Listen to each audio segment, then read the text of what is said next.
Mais uma vez, bom dia a todos.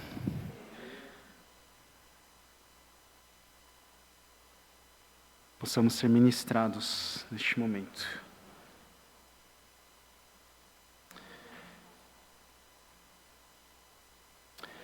Há tempos em que perseguimos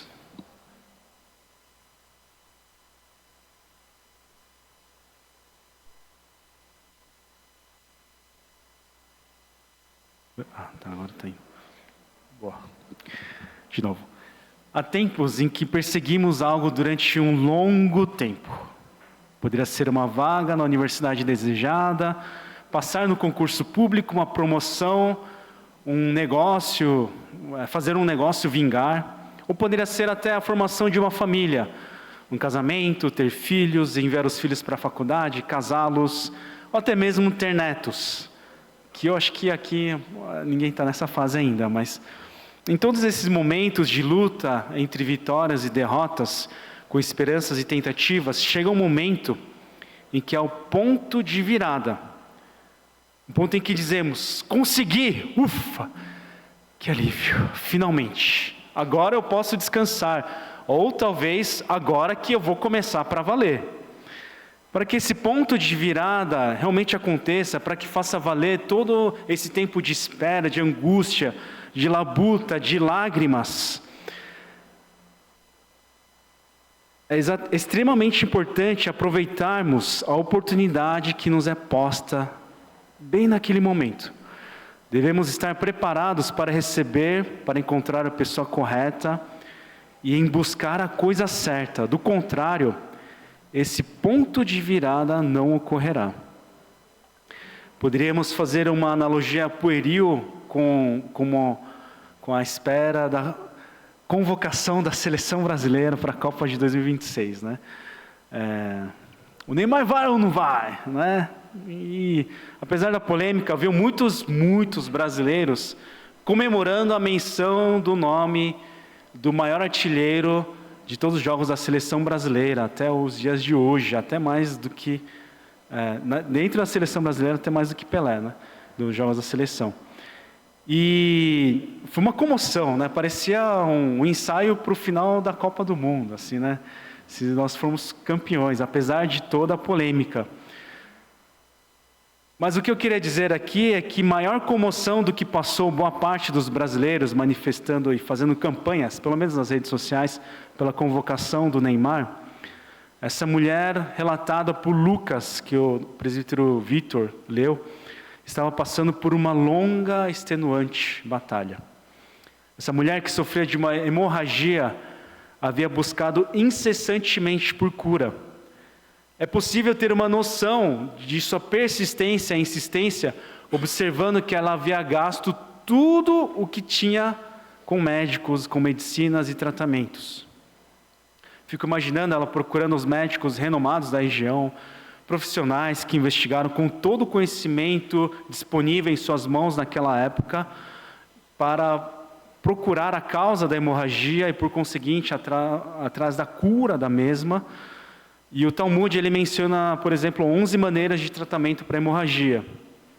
Entretanto, após incessantes buscas, extenuantes tratamentos, os médicos levantaram as mãos, impossibilitados de encontrar uma cura para aquela mulher sofredora.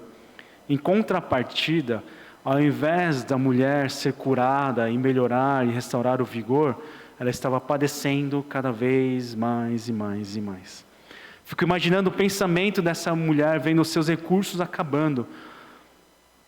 E pensando que mesmo gastando tudo que ela tinha, fosse melhor gastar tudo do que tinha do que permanecer na sua condição. Pois o contrário, não valeria a pena viver desse modo.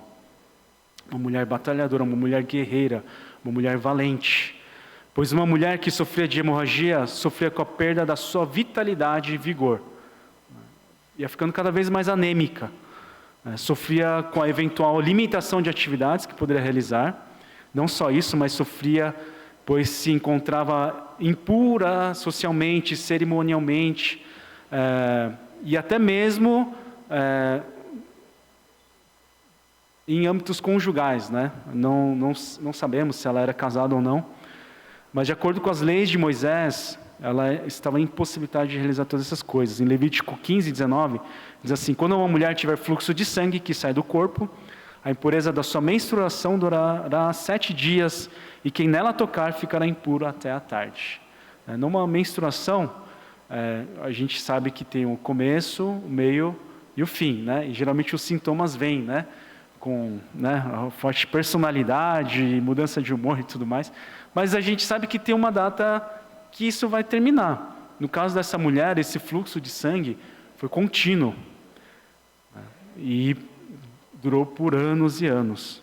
Portanto, era compreensível e razoável o pensamento de que vale a pena gastar todos os meus recursos para que eu tenha de volta o meu vigor, saúde, convívio social e possibilidade de cumprir com meus deveres perante Deus, participando na sinagoga, nos templos e nas festividades, né, do povo de Judá. E nesse processo eu fico pensando se, junto com os recursos indo embora, a sua esperança também não ia se esvanecendo à medida que o tempo ia passando. Um detalhe curioso é que a filha do Jairo, que estava bem adoecida, ela tinha 12 anos, a idade da minha filha, né? O mesmo período em que a mulher sofreu com essa condição, essa jovem, ela nasceu, começou a engatinhar, começou a andar, começou a falar, desmamou, e ela foi crescendo até chegar a esse ponto em que ela estava adoecida, né? Ela estava acamada, e durante o período de uma vida, essa mulher sofreu. Durante toda a vida dessa menina, esse mesmo período, a mulher passou sofrendo por sua condição severa e cada vez mais desesperançosa. No entanto, nós podemos ver no Evangelho de Marcos, por exemplo, que essa mulher passou a ter uma nova esperança. Talvez como uma fagulha em meio à fria escuridão, ao ouvir a menção de Jesus. Então ela talvez tenha pensado: agora sim, chegou a minha melhor chance durante todos esses 12 anos. Pois se eu tão somente tocar em seu manto, ficarei curada. Ela passou a adquirir uma fé, uma convicção dentro dela, da possibilidade dela ser curada. Movida pela sua busca incessante, ela vai atrás de Jesus. Ela compreendeu que esse poderia ser o seu ponto de virada, né? O seu ponto de transformação, momento de transformação da sua vida através da cura. E sendo curada, ela teria a possibilidade da sua vitalidade, vigor, sua saúde ser restaurada. Poderia voltar ao convívio social pleno, poderia também se encontrar cerimonialmente pura novamente, né?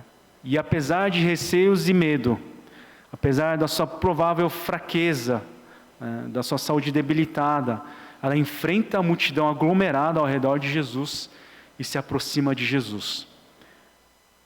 Provavelmente seria impensável interpelar a Jesus para expor a sua causa, como muitos fizeram, né? Se prostrando diante de Jesus, clamando o nome de Jesus, pois expondo a sua causa, estaria expondo a sua condição de maneira extremamente vulnerável perante a multidão. E ela até pudesse pensar que ela se encontrava indigna de se aproximar de Jesus, de falar com Jesus devido à sua condição. Então, finalmente, ela se aproxima por trás de Jesus e discretamente toca em seu manto, ou melhor dizendo, toca na borda do manto de Jesus. O que acontece imediatamente quando ela toca no manto de Jesus? Ao contrário da novela da convocação do Neymar, né? Porque o nome dele estava lá, né? E aí, né, tem uma contusão, aí o Santos fala: não, coisinha pouca. Só que a comissão da CBF fala: não, talvez seja algo mais grave, né? Enfim, eu particularmente, pessoalmente, eu gostaria muito que ele participasse. Eu queria muito que ele ganhasse uma Copa, né? Ou o Brasil ganhasse, né? Mas é uma novela, assim. Mas diferente disso, que, né, a gente sabe se vai ou não vai, apesar de ter sido convocado. No caso dessa mulher, imediatamente a sua hemorragia constante, o seu fluxo de sangue, ele estanca.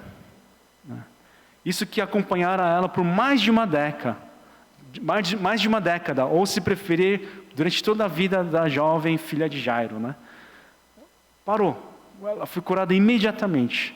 Naquele mesmo instante, essa mulher sentiu que o seu corpo estava livre do seu sofrimento. Imaginem a euforia silenciosa dessa mulher. Finalmente, após 12 anos, após inúmeras consultas e procedimentos médicos, após inúmeras desesperanças e decepções, pensem no êxtase que essa mulher teria alcançado, pois agora estava livre do seu sofrimento. Êxtase, essa que é interrompida perante a pergunta de Jesus, no verso 45. Quem tocou em mim? Até aqui a gente falou do contexto da mulher.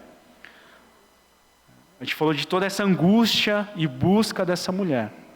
Dito isso, vale lembrar que Jesus estava a caminho da casa de Jairo, era um homem importante, chefe da sinagoga, né? E ele estava indo em direção à casa dele para atender o pedido de socorro, de urgência desse homem que estava aflito.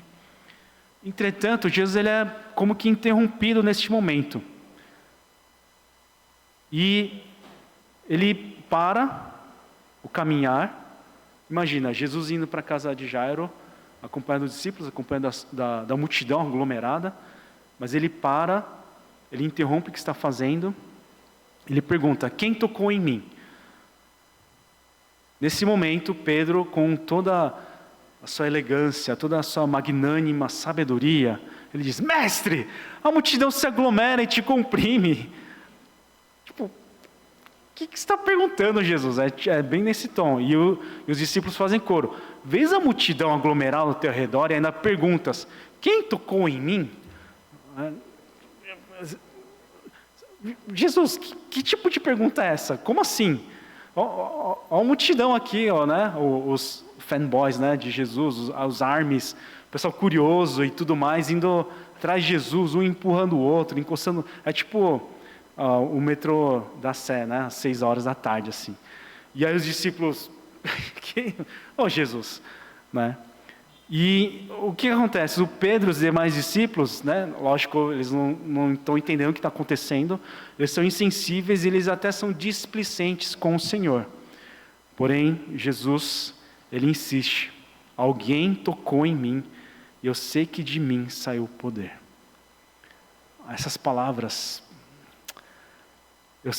alguém tocou em mim, eu sei que de mim saiu o poder.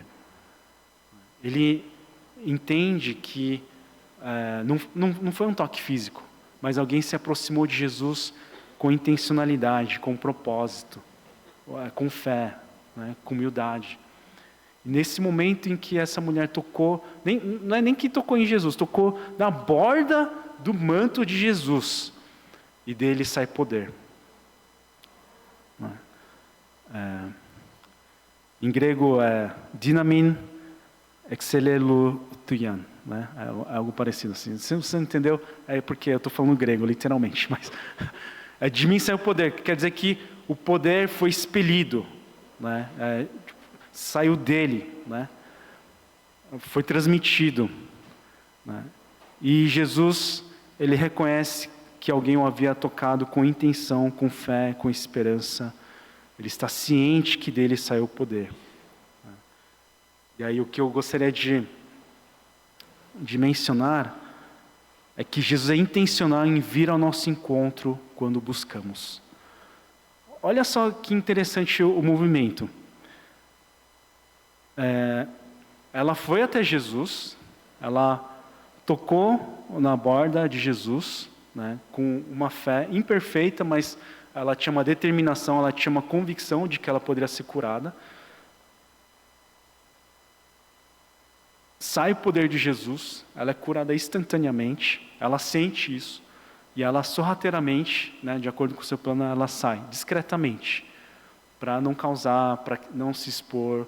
Poderia ser por vergonha, poderia ser por inúmeras razões, poderia ser porque ela querer ir para casa descansar ou comemorar, não sei, pode ser qualquer coisa. Mas nesse momento em que ela está saindo, Jesus, ele procura por essa pessoa que tocou nela. O William Hendrickson, ele diz que o que nós chamaríamos uma interrupção era para Jesus um trampolim ou ponto de partida para a expressão de algum grande dito, ou, como nesse caso, para a realização de uma obra maravilhosa que revela seu poder, sua sabedoria, o seu amor. O que para nós teria sido uma experiência penosa, para ele é uma oportunidade áurea. No momento que poderia ocorrer o turning point, o ponto de virada dessa mulher, Jesus, ele entende isso e ele não desperdiça essa oportunidade. Ele para o caminhar, era urgente, tanto que a gente vai ver na semana que vem o que acontece. Se você estiver curioso, é só ler Lucas 8, já está tudo lá, o spoiler já está lá, mas era um momento assim, urgente.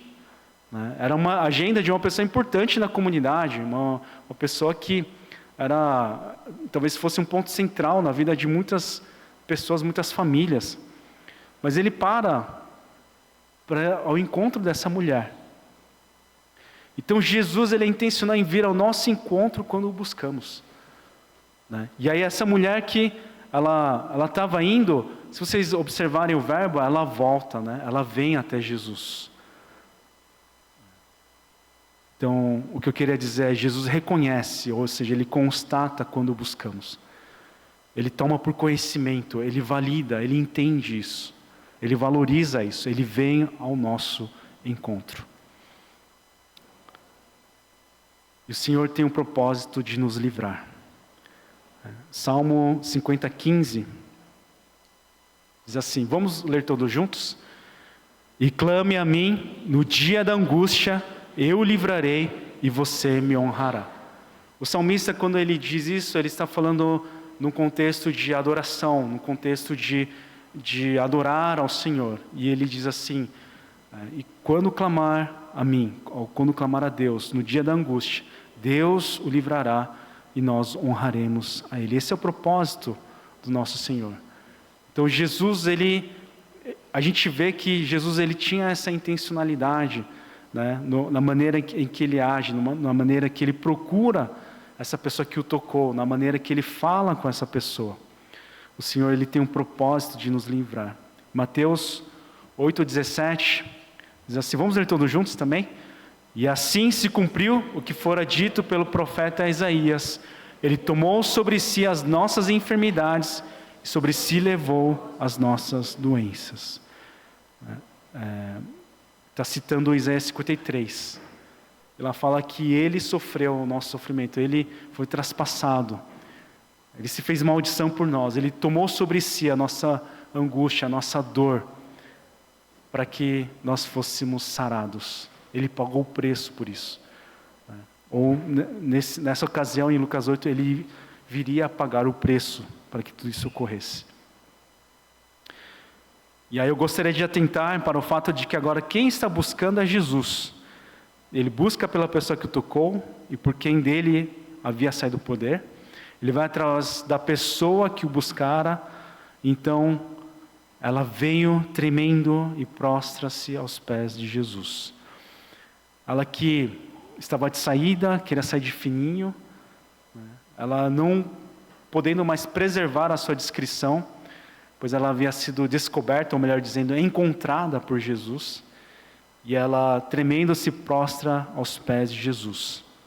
Seria por medo, temor, que ela estava tremendo, ou pelas possibilidades das reações e censuras por parte da multidão, até mesmo por parte do mestre, não sabemos, mas tudo isso é provável. Então, na presença de todo o povo, contou porque tinha tocado nele, e como fora instantaneamente curada. Ela fez algo, talvez, que fosse mais difícil do que tocar nas vestes de Jesus, que é expor toda a sua vulnerabilidade, toda a sua condição prévia perante toda a multidão. Hoje a gente sabe que esse momento, esse processo é terapêutico. Isso faz bem para a gente, né? Foi um processo necessário para que pudesse tirar o peso que estava dentro de seu peito. Mais do que isso, hoje sabemos que, testemunhando acerca da manifestação do poder do Senhor, ela estava glorificando ao Senhor. Ao tornar a sua fé pública, ela fortalece a sua própria fé, né? E ela edifica a fé dos outros e ela glorifica ao Senhor, né? Então acontecem essas três coisas. E nesse momento, Jesus ele profere a palavra de cura. Filha, a sua fé a curou, vá em paz. Filha, a sua fé a curou, vá em paz. Jesus a chama com ternura. Possivelmente essa mulher não fosse mais jovem que Jesus, né, por todo o histórico dela. Mas Jesus intencionalmente a chama de modo terno, filha. Filha. Em seguida ele declara cura sobre a vida dela. A cura que vem através da fé. A fé é o instrumento da qual o Senhor manifestou o seu poder para ministrar na vida dessa mulher. Jesus reconhece a sua fé. É um elogio. Embora a fé dessa mulher não fosse perfeita, Jesus manifesta o seu poder através da sua fé.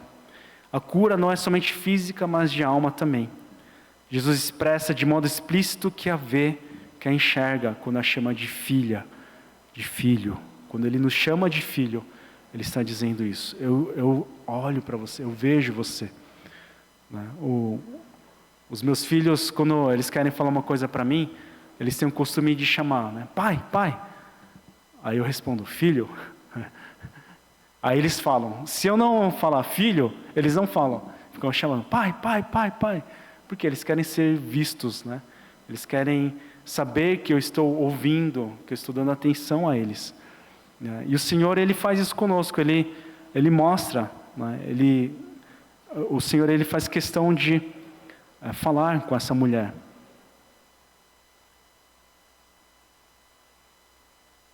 Jesus expressa, né, de novo, de modo explícito, que a vê, que a enxerga. Eu até diria que dá senso de pertença e identidade ao chamá-la de filha.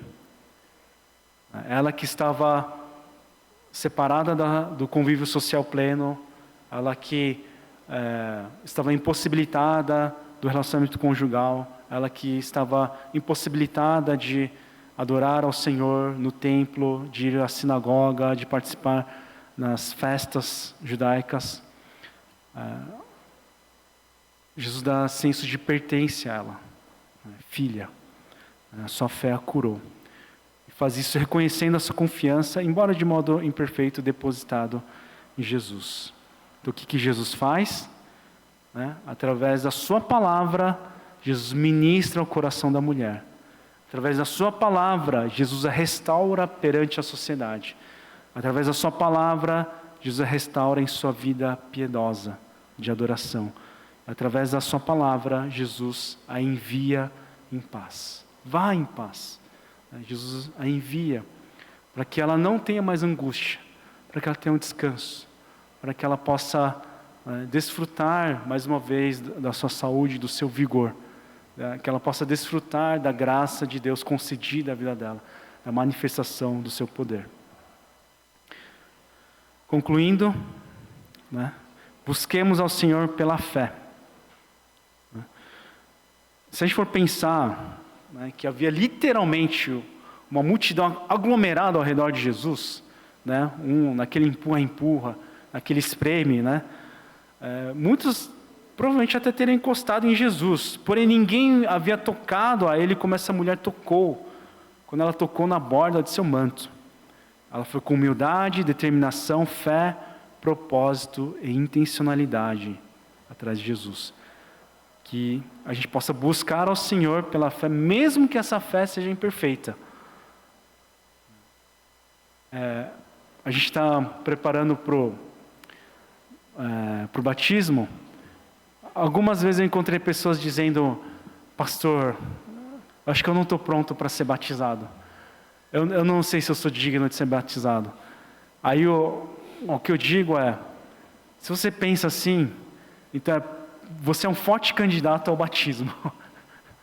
Porque o batismo é você declarar publicamente que você, por si só, não é suficiente. que você depende do sacrifício de Cristo na cruz do Calvário, né? De que eu sou pecador, miserável, né? De que eu sou aquém da glória de Deus, eu sou aquém de ser chamado filho de Deus, eu sou aquém de adorá-lo, mas o Senhor me adota como filho através do sangue de Cristo Jesus. O batismo não é porque eu estou pronto, no sentido de atingir a santificação plena e agora atingir a maturidade, então por isso eu vou ser batizado. Não, o batismo é o começo. Na verdade é uma expressão de fé de uma fase da vida cristã, mas eu entendo que é o início. Ainda é muito mais para o início do que para o final. Porque eu estou declarando que eu creio em Cristo Jesus como meu Senhor, como meu Salvador. Eu creio que Ele ressuscitou. Eu creio que eu não vivo mais por mim. Eu não vivo pelo pecado.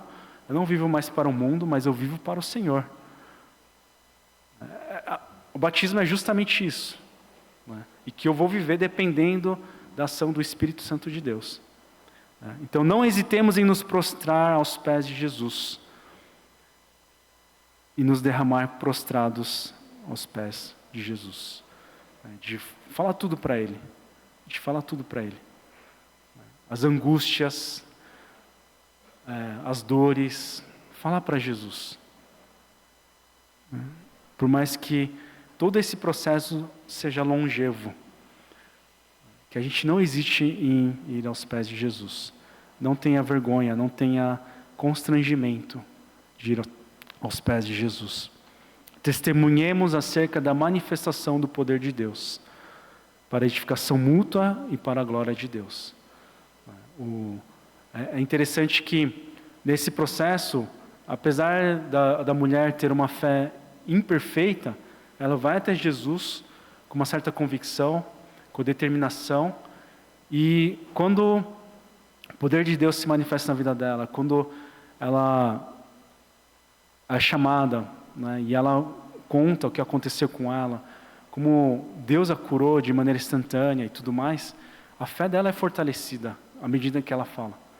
Quando a gente fala alguma coisa, a primeira pessoa a ouvir o que a gente fala é a gente mesmo. É por isso que às vezes eu não faço muito aqui, né? Em outros lugares tem vezes que eu faço bastante, de repetir alguns pontos importantes, de ler o texto. Por quê? Eu estou ouvindo. É por isso que é interessante a gente falar em voz alta, né, aquilo que Deus tem feito na nossa vida.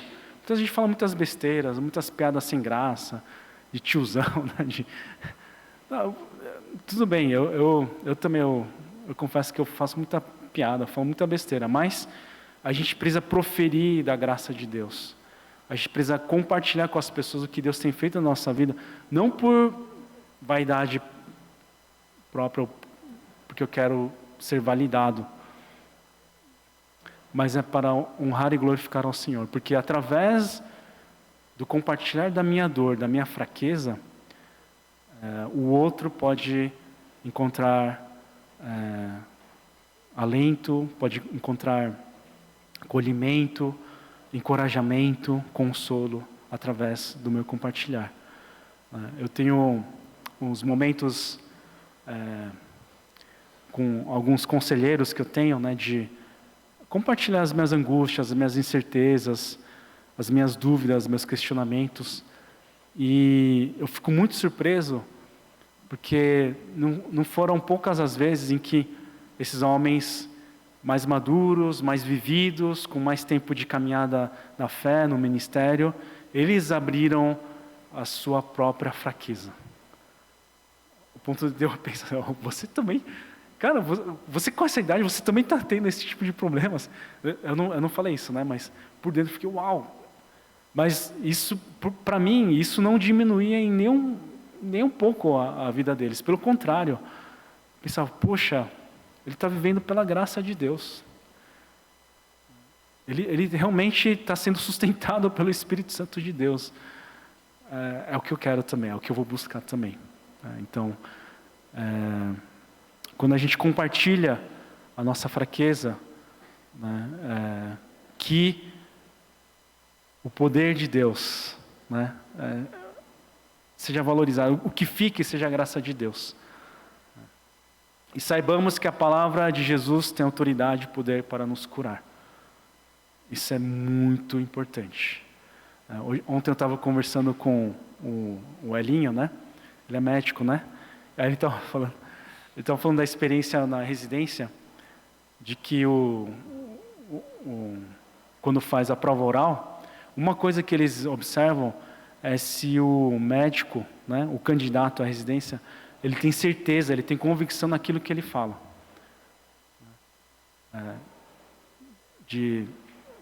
Aí pergunta, né, qual que é o procedimento agora? Se a pessoa fala, eu acho que, aí já era. Aí pode até ser desclassificado. Então, aí ele até brincou falando, o pessoal até fala assim, mesmo você não tendo certeza, errando, erra com convicção, né? Obviamente que ele estava brincando, né? Eu não acho que os médicos sejam tão displicentes, mas por quê?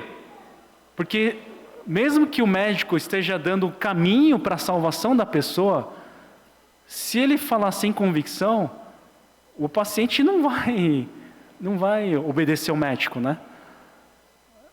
Vocês estão entendendo onde eu quero chegar? Então, se a gente não souber que a palavra de Deus tem autoridade e poder para nos curar, dentre tantas vozes, entre tantos barulhos, entre tantos ruídos que a gente tem no mundo, né? No advento da comunicação global, né? Mundial de computadores e de gadgets, a gente vai se confundir, a gente vai dar ouvidos a coisas que não são eternas, a palavras que não curam de verdade, que são paliativas, que são só como um analgésico, que não vai resolver a causa da dor, a causa do sofrimento. Isso a gente encontra no Evangelho, as palavras de Jesus. Saibamos que o Senhor nos vê, nos reconhece e nos recompensa pela busca, conforme está escrito em Hebreus 11:6. Aquele que o busca deve crer que Ele existe, que Ele é galardoador, que Ele é recompensador daqueles que o buscam. Que Deus nos abençoe. Vamos baixar nossas cabeças. Eu gostaria de dar um tempo para vocês, uma oportunidade para vocês tocarem na borda do manto de Jesus. Intencionalmente. Se você tem alguma angústia, se você tem algo, coloque isso perante o Senhor. Pastor, eu não tenho nada disso, não tem problema. Coloque a sua vida perante o Senhor. Senhor, eu quero te conhecer, eu quero ter uma intimidade contigo que eu jamais tive. Eu quero realmente viver com a convicção de que Tu és o meu Senhor e meu Salvador. Faz essa oração agora. Se você não souber o que orar, fala, Pai, eu quero intimidade, eu quero viver realmente de maneira digna de ser chamado Filho de Deus. Oremos.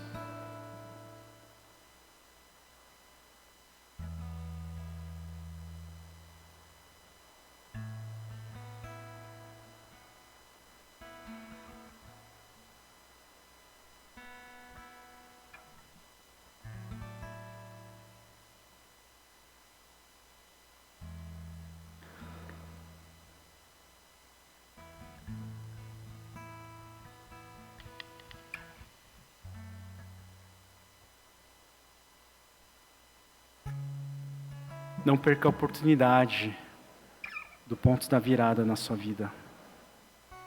Não perca a oportunidade de ser abençoado, de ter a manifestação do poder de Deus na sua vida.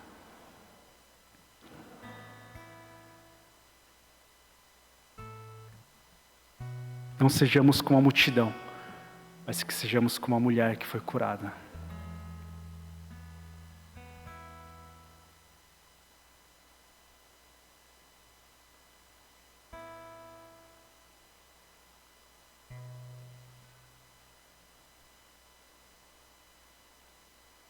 Pai, obrigado pela sua graça, pela sua misericórdia, pelo seu cuidado em nossas vidas.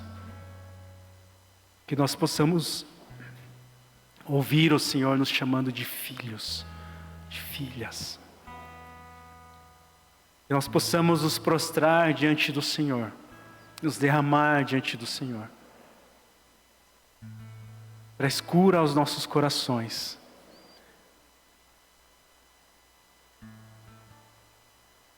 Colocamos diante de Ti, Senhor, as nossas angústias, os nossos sofrimentos.